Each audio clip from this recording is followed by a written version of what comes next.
नमस्कार मुलांनो, मी निकिता माझ्या श्री समर्थ अकॅडमीमध्ये तुम्हा सर्वांचं मनपूर्वक स्वागत करते। मुलांनो, तर आजचा जो आपला टॉपिक आहे आपल्याला काय शिकायचे बघा बरं, तर संख्या आणि संख्याज्ञान। संख्या आणि संख्याज्ञानामध्ये आपल्याला नमुना प्रश्न आता इथं कव्हर करायचे आहेत।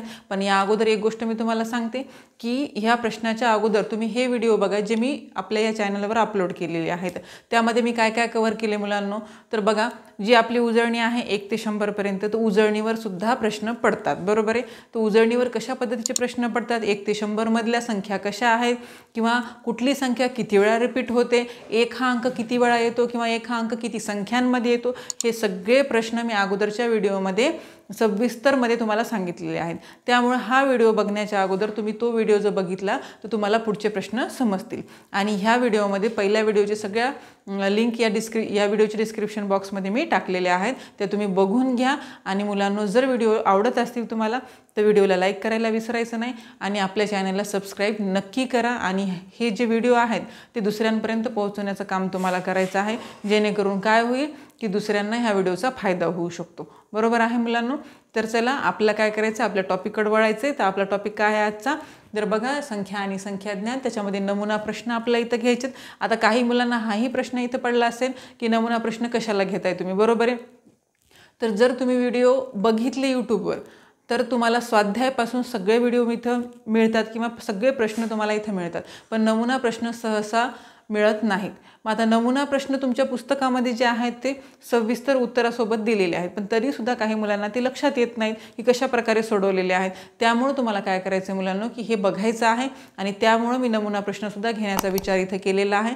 ज्यांना गरज वाटते त्यांनी हा व्हिडिओ बघा, किंवा ज्यांना असं वाटते की नमुना प्रश्नांची मला गरज नाही त्यांनी हा व्हिडिओ स्किप करून पुढे जे आपण स्वाध्याय घेणार आहोत तिथून जरी तुम्ही व्हिडिओ बघितले तरी पण चालतील, पण तरी तुम्हाला ह्या व्हिडिओचा फायदा होऊ शकतो। त्यामुळे सगळ्यांनी काय करायचं, लक्षपूर्वक हा व्हिडिओ बघायचा। तर चला बघूया पहिला प्रश्न काय बघा नमुना प्रश्नामधला मुलांनो, तर 1-2 अंकी संख्येच्या अंकाची बेरीज। प्रश्न लक्षपूर्वक बघा, 1-2 अंकी संख्येच्या अंकांची बेरीज 11 आहे, त्या संख्येमध्ये 27 मिळवले असता मिळणाऱ्या संख्येमध्ये अंकांची स्थाने बदलतात, तर ती संख्या कोणती। बघा मुलांनो, जो प्रश्न दिलाय प्रश्न तर एकच आहे, पण इथं काय झालंय एकाच प्रश्नामध्ये जवळपास 2 ते 3 प्रश्न कव्हर केलेले आहेत।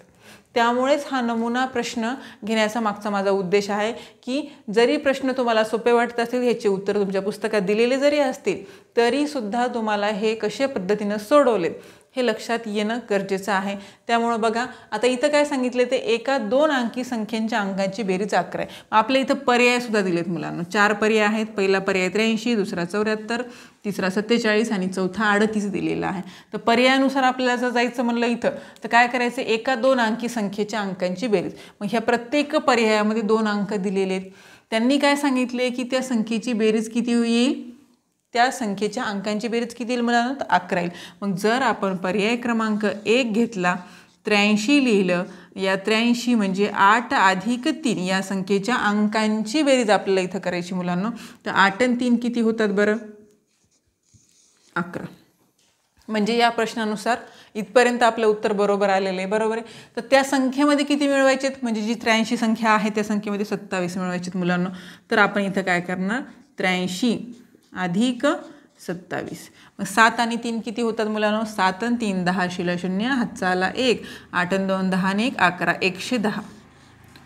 तर याची बेरीज जर केली तर 110 येतात, पण आपल्याला काय सांगितले 1-2 अंकी संख्येचं विचारले, मग ही 2 अंकी संख्या आहे का येणारं उत्तर नाही। त्याच्यामुळे काय होईल, हा जो पहिला पर्याय आहे मुलांना तो चुकीचा ठरणार आहे इथं, किंवा या संख्यांची अदलाबदल जरी केली तरी आपलं उत्तर इथं मिळणार नाही। त्यामुळे आपल्याला पर्याय क्रमांक 1 किंवा ए हा चुकीचा आहे। तर मग आता पर्याय क्रमांक बी कडे आपण इथं वळू। बी मध्ये किती दिले मुलांना, 74 दिलेली आहे संख्या बघा। तर मग आता 74ला काय करायचं तुम्हाला, ह्याच पद्धतीनं 74 ही जी संख्या आहे त्याच्यामध्ये 7 अधिक 4 त्या संख्येच्या अंकांची तुम्हाला इथं बेरीज करायची। मग 7 आणि 4 किती होतात मुलांना, तर 11 होतात, इथपर्यंत बरोबर आहे। मग 74 मध्ये तुम्हाला किती संख्या मिळवायची, तर इथं सांगितल्याप्रमाणे 27 मिळवायची आहे। तर 7 आणि 4 किती होतात मुलांना, 11, 11 शिला 1 हातचा आला 1 आणि इथं होतात 10, 101। आता इथं सुद्धा 3 अंकी संख्या आली, पण आपल्याला इथं सांगितल्याप्रमाणे किती अंकी पाहिजेत, 2 अंकी संख्या पाहिजे। मग त्यामुळे काय झाले की बी हा सुद्धा पर्याय क्रमांक काय झाला मुलांना, चुकीचा ठरतो इथं। मग आता पर्याय क्रमांक सी कडे आपण ओळूया. तर आता पर्याय क्रमांक सी मध्ये आहे 47 ही संख्या तुम्हाला इथं दिलेली आहे. तर बघा आता इथं तुम्हाला काय करायचं आहे, 4 आणि 7 4 आणि 7 यांची बेरीज करायची. 4 आणि 7ची बेरीज किती होते मुलांना, तर 11च होत असते. मग इथं इथपर्यंत आपलं उत्तर बरोबर आलं. या 47 मध्ये तुम्हाला मिळवायचे किती मुलांनो, तर 27 मिळवायचे. तर का आपण 27 मनाने घेतलेत का, इथं नाही घेतले. आपल्याला सांगितले की त्या दोन अंकी संख्येच्या अंकाची बेरीज 11 आहे आणि त्या संख्येमध्ये 27 मिळवायचे आहेत. बरोबर आहे. मग आपण जर मिळवले तर 7 आणि 7 14शीला 4, हातचा आला 1, 4 आणि 2 6 आणि 1 7 74. तर बघा आपलं हे उत्तर इथंच येतं. पुढे आपल्याला जायची गरज आहे का, नाही. कसं, तर बघा आपली जी संख्या होती ती 47 आहे मुलांनो आणि या 47 पासून आपल्याला 74 मिळाले. म्हणजे या 47नं काय केलं, तर आपली जागा बदलली, आपल्या अंकांची जागा बदलली. बघा 4 गेला एकक स्थानी आणि 7 आला दशक स्थानी. बरोबर आहे. म्हणजे त्यांनी आपल्या अंकांची अदलाबदल केली आणि तेव्हा आपल्याला उत्तर मिळालं 74. 47च्या अंकांची अदलाबदल झाल्यावर उत्तर किती मिळतं आपल्याला, 74. मग आपला पर्याय क्रमांक किती आला मुलांनो, तर पर्याय क्रमांक सी आणि उत्तर आहे 47. समजलं असेल. बघा मुलांनो, तर नमुना प्रश्नामधला आपला दुसरा प्रश्न आहे. दुसरा प्रश्न सोपा आहे सोडवायला. फक्त तुम्हाला संख्या ज्ञानामध्ये जे आपण संख्या पद्धती आहे किंवा संख्या कशा प्रकारे लिहितो हे लक्षात यायला पाहिजे. तर प्रश्न काय सांगा बघा, तर 7,05,002 ही संख्या आकड्यांमध्ये कशी लिहाल. आता इथं आपल्याला अक्षरामध्ये दिलेली आहे. पर्याय पण दाखवलेले आहेत बघा, अशा प्रकारचे ABCD एवढे पर्याय तुम्हाला दाखवले. पण त्या अगोदर एक गोष्ट लक्षात घ्या मुलांनो, की संख्या लिहिताना कशा पद्धतीने लिहायच्या. तुम्हाला एक साधी सोपी गोष्ट सांगते बघा. एकक, दशक, शतक, हजार, दशहजार, पुन्हा लक्ष, दशलक्ष. ह्या जर गोष्टी लक्षात आल्या तर ह्या संख्या लिहिणं काही अवघड नाही, सोप्या वाटतात. मग आता आपल्याला सुरुवात करताना एकक कुठून लिहायचं आहे बरं, आपल्या इकडच्या उजव्या हाताकडून. बरोबर आहे. ते एकक, दशक, शतक, हजार, दशहजार, लक्ष आणि दशलक्ष अशाच पद्धतीने या संख्या काय होतील, वाढ जातील. कोटी, दशकोटी, अब्ज. बरोबर आहे. अशा पद्धतीने या संख्या काय होतात, उजवीकडून डावीकडे काय होतील, तर त्या वाढत जातील. मग आता आपल्याला करायचं आहे काय मुलांना, तुम्हाला माहिती आहे लाख, इथं काय दिले 7 लाख दिले. आता प्रत्येकाला माहिती एक गोष्ट लक्षात ठेवायची की लाख म्हणलं की लाखाच्या समोर किती शून्य असतात मुलांना, तर 5 शून्य असतात.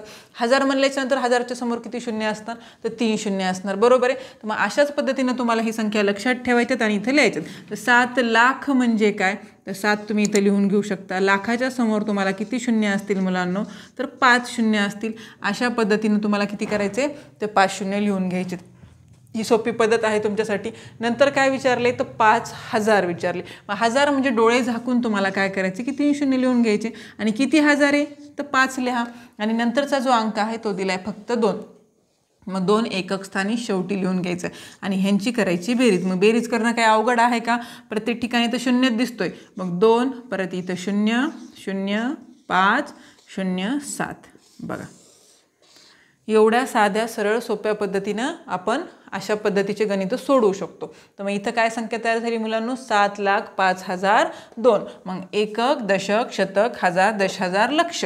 आता इथं लक्ष आहे. बरोबर आहे. एक लक्षपासून इकडं 1 2 3 4 5 6 म्हणजे त्या संख्येला पकडून आपण किती अंक पकडणार, तर 6 अंक. तर ह्या संख्येमध्ये सुद्धा तुम्ही ठेवून हे करू शकता किंवा डायरेक्ट जर तुम्हाला पाठ असेल की लाखामध्ये किती शून्य, हजारामध्ये किती शून्य, कोटीमध्ये किती शून्य, ही जरी गोष्ट तुमच्या लक्षात येत असेल तर डायरेक्ट कुठलीही संख्या तुम्ही अंकामध्ये लिहू शकता किंवा अंकामधून ती कशामध्ये, अक्षरामध्ये करू शकता. मग पर्याय क्रमांक किती उत्तर आलं आपलं बघा बरं. पर्याय क्रमांक किती मध्ये उत्तर आहे तुमचं, तर पर्याय क्रमांक बी मध्ये तुमचं उत्तर आहे. 7,05,002 ही संख्या इथं येते. बघा मुलांनो तिसरा प्रश्नामध्ये काय सांगितलं, लक्षपूर्वक बघा. तर बघा प्रश्न काय आपण वाचूया. 0 4 6 आणि 8 हे अंक वापरून बनणाऱ्या कमाल आणि किमान 6 अंकी संख्यातील फरक आहे. आता इथे तुम्हाला काय विचारले, काही संख्या दिल्यात त्यांच्यापासून तुम्हाला कमाल संख्या आणि किमान संख्या बनवायच्यात आणि त्याच्यातला पुन्हा फरक काढायचा आहे. तर मग आता संख्या कोणत्या कोणत्या दिल्यात बघा, लक्ष घ्या. किंवा अंक कोणते कोणते दिले, 0 4 6 आणि 8. किती अंक आहेत मुलांनो, तर 1 2 3 4. दिलेले अंक किती आहेत, 4 आहेत. म्हणजे याचा अर्थ काय की ह्या संख्या पुनरावृत्त होऊ शकतात. म्हणजे आपण परत डबल संख्या घेऊ शकतो. आणि ह्या अंकांपासून किती अंकी संख्या बनवायची आहे बरं, तर 6 अंकी बनवायची. प्रश्न लक्षपूर्वक वाचायचा ज्याच्यामुळे आपलं उत्तर चुकणार नाही. तर किती या अंकांपासून किती अंकी संख्या बनवायची मुलांनो, तर 6 अंकी. किती 6 अंकी संख्या बनवायची आहे. आणि काय विचारलंय कमाल आणि किमान अंक. कमाल आणि किमान अंक म्हणजे काय तुम्हाला माहिती आहे. आता कमालचा अर्थ काय आहे मुलांनो, कमाल म्हणजे काय मोठ्यात मोठी संख्या, मोठी संख्या लिहू शकतो. आणि किमानचा अर्थ काय आहे तर लहान संख्या किंवा लहानात लहान.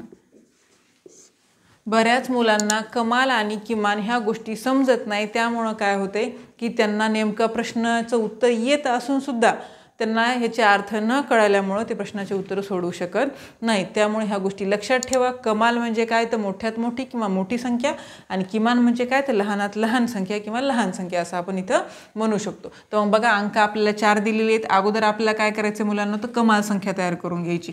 मग कमाल संख्या म्हणजे काय, कमाल संख्या तयार करताना मुलांनो सगळ्यात अगोदर मोठी संख्या घ्यायची. मग या संख्यांपैकी किंवा या अंकांपैकी सगळ्यात मोठी संख्या कोणती 8.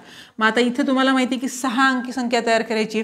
मग आपल्याकडे तर 4च अंक आहेत, मग 2 अंक एक्स्ट्रा घ्यायचेत. तर मग 8 त्याच्या ठिकाणाचा आपण एकदा घेतला आणि पुन्हा 2 वेळेस तो अंक वाढवायचा आहे. म्हणजे कोणतं मोठाच अंक वाढवायचा. मग 888 झाला. मग 6 4 आणि 0. बघा ही 6 अंकी संख्या आपल्याला इथं मिळाली. तर ही कोणती झाली कमाल म्हणजे मोठी संख्या आपण तयार करून घेतली. त्याच्यानंतर त्यांनी काय सांगितले किमान संख्या, ही झाली कमाल संख्या. मग आता ज्यावेळेस तुम्हाला किमान संख्या तयार करायची आहे मुलांनो, तर किमान संख्या तयार करताना तुम्हाला सगळ्यात छोटा नंबर अगोदर घ्यावा लागतो, लहान नंबर. तुम्ही म्हणता की 0 हा आहे, पण 0ला जर आपण सुरुवातीला घेतलं तर त्याची काहीच व्हॅल्यू उरत नाही. जोपर्यंत 0च्या सुरुवातीला कोणीतरी येऊन बसत नाही किंवा कुठलाही अंक आपण उभा करत नाहीत तोपर्यंत त्याची किंमत वाढत नाही. त्यामुळे 0पेक्षा थोडा मोठा असलेला अंक आपल्या अगोदर घ्यायचा तर तो कोणता आहे 4. आता मात्र तुम्हाला इथे 4 रिपीट करायचा नाही. का नाही करायचा, कारण 4पेक्षा लहान कोण आहे आता 0. कारण 0 जर सुरुवातीला घेतला तर त्याची किंमत व्हॅल्यू वाढणार नाही, म्हणून आपण तो सुरुवातीला घेणार नाही. मग आता 0 किती वेळेस घ्यायचा, त्याचा स्वतःचा एकदा आणि 2 वेळेस एकदा वाढून घ्यायचा. 2 वेळेस का वाढवायचा, कारण अंक आपल्याकडे 4 आहेत, आपल्याला 6 अंकी संख्या तयार करायची. मग हे झालं 4000. नंतर कोणती संख्या राहिली बघा बरं 6 आणि 868. अशा पद्धतीनं आता ह्या 2 संख्या तुम्हाला मिळाल्या. ही जी संख्या आहे ती कमाल संख्या आहे आणि त्याच्या खाली जी दुसरी तयार केली ती आहे किमान संख्या. आणि दोन्ही पण आपण काय केलं 6 अंकी संख्या तयार केल्यात. किती 6 अंकी. आता या संख्यांचं करायचंय काय तर बघा पुढे प्रश्न वाचा. 6 अंकी संख्येतील फरक आहे. आता फरक हा शब्द आलाय मुलांनो इथं. फरक म्हणजे काय लक्षात ठेवा, फरक म्हणजे तुम्हाला इथं सरळ सरळ वजाबाकी करायला सांगितलेली आहे. तर बऱ्याच वेळेस मुलांना लक्षात येत नाही की इथं नेमकं करायचं का. तर फरक जर आलं तर त्यावेळेस तुम्हाला काय करायचं, फरक जर हा शब्द इथं दाखवला तर तुम्हाला त्या संख्येची काय करायची मुलांनो तर वजाबाकी करायची. तर मग या 2 संख्यांची कमाल आणि किमान संख्येची वजाबाकी तुम्हाला करायची. आता 0तून 8 जातात का नाही, तुम्हाला माहिती आहे शेजाऱ्याकडून उसना घ्यायचं आहे आपल्याला. आता इथं काय झालं 4 होते, इथं 3, इथं 1. 10तून 8 गेले, 2 राहिले. परत शेजाऱ्याकडे जा, कारण आपल्याला इथं काहीतरी अंक कमी पडत आहेत. इथं 5 झाले, इथं 13 झाले. मग 6मधून ज्यावेळेस 13 जातात मुलांनो तर किती संख्या येते तुम्हाला माहिती आहे का इथं 7. नंतर 5ला 5, परत 8 आणि 8मधून 4 गेले, किती राहिले 4. बघा ही संख्या आपल्याला मिळाली. आता संख्या वाचन करताना मी तुम्हाला सांगितलं कशा पद्धतीने करायचं. जर तुम्हाला डायरेक्ट संख्या वाचता येत नसतील तर तुम्हाला कशाचा उपयोग करायचा, एकक दशक शतक. मग ही संख्या एकक दशक शतक हजार दश हजार आणि लक्ष, म्हणजे संख्या वाचताना कशा पद्धतीने वाचायची. आणि संख्येचे ग्रुप करताना मुलांनो उजवीकडून इकडच्या साईडला ग्रुप करत चला. हे 3चा, हे 2चा आणि हे 1चा, म्हणजे 4,88,572. अशा पद्धतीने आपल्याला इथं संख्या मिळालेली आहे. तर बघा पर्यायामध्ये आपल्याला ही संख्या मिळते का तर मुलांनो पहिलाच पर्याय क्रमांक ए हे आपलं उत्तर आहे. आणि संख्या किती आहे त्याच्यातली तर 4,88,572 ही संख्या आपल्याला इथं मिळालेली आहे. मुलांनो बघा चौथा प्रश्न बघायचा आहे आपल्याला नमुना प्रश्नामधला. तर चौथा प्रश्न काय बघा, 5 अंकी कमाल संख्या आणि 5 अंकी किमान संख्या यातील फरक. तर आपल्याला काय सांगितले मुलांनो, इथं संख्या कुठल्याही दिलेल्या नाही, फक्त एवढं सांगितले की 5 अंकी संख्या घ्या, ती कशी कमाल असेल, आणि दुसरी 5 अंकी संख्या घ्या, ती कशी कमान असेल. आणि याच्यामधला तुम्हाला काय काढायचं आहे मुलांनो, तो फरक काढायचा. फरक म्हणजे काय, अगोदरच्या गणितात आपण बघितलं, तर तुम्हाला वजाबाकी करायची इथं. मग आता इथं संख्या तुम्हाला मनाने घ्यायच्यात का, तर हो मनाने घ्यायच्यात, पण कोणत्याही घ्यायच्यात का, तर कोणत्याही संख्या घेता येणार नाही. त्यांनी सांगितले 5 अंकी कमाल संख्या. मग मी तुम्हाला अगोदरच काय सांगितलं होतं, कमाल म्हणजे काय, तर कमाल संख्या म्हणजे काय, मोठी संख्या. परत परत हे लिहून दाखवण्याचं कारण हेच की तुम्ही इथं विसरू नयेत म्हणून. आणि किमान म्हणजे काय, तर लहान संख्या. मग आता एक गोष्ट लक्षात ठेवा मुलांनो, की कमाल संख्या तुम्हाला तयार करायची आहे, आणि ती सुद्धा किती अंकी तयार करायची, 5 अंकी, म्हणजे ज्याच्यामध्ये 5 अंक असले पाहिजे. तर मग आता तुम्हाला एक गोष्ट लक्षात ठेवायची, की ज्यावेळेस तुम्हाला कमाल किंवा मोठी संख्या विचारली जाते, त्यावेळेस सुरुवात तुमची 9नी झाली पाहिजे. किती झाली पाहिजे, 9नी. का, तर तुम्हाला विचारलं की बाबा सर्वात लहान एक अंकी संख्या जर विचारली, बघा तुम्हाला मी सांगते, सर्वात लहान एक अंकी संख्या जर विचारली मुलांनंतर 1 आहे, आणि सर्वात मोठी जर एक अंकी संख्या विचारली तर 9 असते, आणि सर्वात लहान 2 अंकी संख्या जर विचारली मुलांनो तर 10 येईल. 0 वाढवायचं आहे फक्त 1च्या समोर, आणि सर्वात मोठी जर 2 अंकी संख्या विचारली तर 99. अशाच प्रकारे ह्या संख्या वाढत जातील. 3 अंकी संख्या जर विचारली तर 100, आणि ही मोठी जर विचारली 3 अंकी तर 999. म्हणजे ह्या जे एक अंकी संख्या आहेत ह्या लहान होतील तयार, आणि या साईडला ज्या आहेत त्या मोठ्या संख्या किंवा मोठी संख्या तयार होईल. मग अशाच पद्धतीने तुम्हाला काय करायचे, लहान संख्या वाढत ज्या जातील, 1 अंकी 2 अंकी 3 अंकी 4 अंकी, त्याच्यासमोर फक्त 00 वाढवायचं 1च्या समोर, आणि या साईडला मात्र तुम्हाला 9 लिहून 9च्या समोर 9च ही संख्या वाढवत न्यायची. जेवढ्या अंकी विचारली तेवढ्या अंकी तुम्ही ती संख्या तिकडं वाढवू शकता. मग आता तुम्हाला इथं काय केले, 5 अंकी विचारलेली, बरोबर आहे. कमाल संख्या आहे, मोठी संख्या घ्यायची आहे, म्हणजे 9 किती वेळेस लिहायचं आहे बरं मुलांना, तुम्हाला इथं घेऊया आपण खाली, 1 2 3 4 आणि 5, किती वेळेस, 5 वेळेस. आणि किमान सांगितली म्हणजे 1 लिहा, आणि त्याच्यासमोर बाकीचे 0 लिहून टाका, 5 अंकी. बघा ह्या पद्धतीनं तुम्हाला संख्या मिळतात. मग कमाल 5 अंकी संख्या किती आहे मुलांनो, तर 99,999 ही संख्या मिळाली. आणि जर तुम्हाला किमान विचारली तर किमान ही 10,000 संख्या तुम्हाला इथं मिळते 5 अंकी. तर मग याचं तुम्हाला काय करायला सांगितलं आहे बरं, तर फरक काढायला सांगितलं आहे. मग फरक म्हणजे काय, मी तुम्हाला अगोदर सांगितले, वजाबाकी काढायची इथं. तर 9 मधून 0 गेला 9, बघा प्रत्येक ठिकाणी इथं 0 दिसतो तोपर्यंत 9 लिहून टाका, आणि 9 मधून 1 जातो शेवटी, तर इथं किती येईल, 8. म्हणजे तुमचं जे उत्तर आहे ते किती येणार आहे मुलांनो, 89,999. तर बघा पर्यायामध्ये तुम्हाला ही संख्या मिळते का, 89,999. पर्याय क्रमांक डी हे तुमचं उत्तर असेल.